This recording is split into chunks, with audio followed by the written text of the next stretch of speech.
ہندوستانی سفارت خانے نے ہندوستانی شہریوں کو ایران سے محفوظ نکلنے کا مشورہ دیا۔ تازہ ایڈوائزری جاری کی ہے تو کیا خطے میں پھر جنگ کے آثار ہیں؟ ایران میں ہندوستانی سفارت خانے نے منگل کو ایک تازہ ایڈوائزری جاری کی، جس میں حالیہ سیکیورٹی سے متعلق پیش رفت کا حوالہ دیتے ہوئے ہندوستانی شہریوں پر زور دیا کہ وہ ایران میں غیر ضروری سفر سے گریز کریں۔ ایمبیسی نے ایکس پر پوسٹ کی گئی ایڈوائزری میں ایران میں پہلے سے موجود بھارتیوں کو بھی چوکس رہنے اور دستیاب کمرشل اور فیری سروس کا استعمال کرتے ہوئے واپس آنے پر غور کرنے کو کہا۔ ایمبیسی نے یہ ایڈوائزری گزشتہ کئی ہفتوں کے دوران سیکیورٹی سے متعلق پیش رفت کے پیش نظر دی ہے۔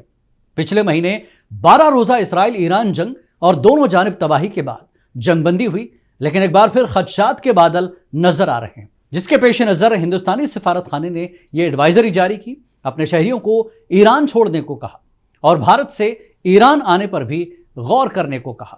امریکی ترجمان ٹامی بروس نے کہا کہ ایران اسرائیل کشیدگی میں بمباری بند ہونے کے باوجود ایران کا سفر کرنا محفوظ نہیں ہے۔ تو امریکہ نے بھی حال ہی میں اپنے شہریوں بالخصوص ایرانی نژاد امریکیوں کو ایران کا سفر نہ کرنے کا مشورہ دیا۔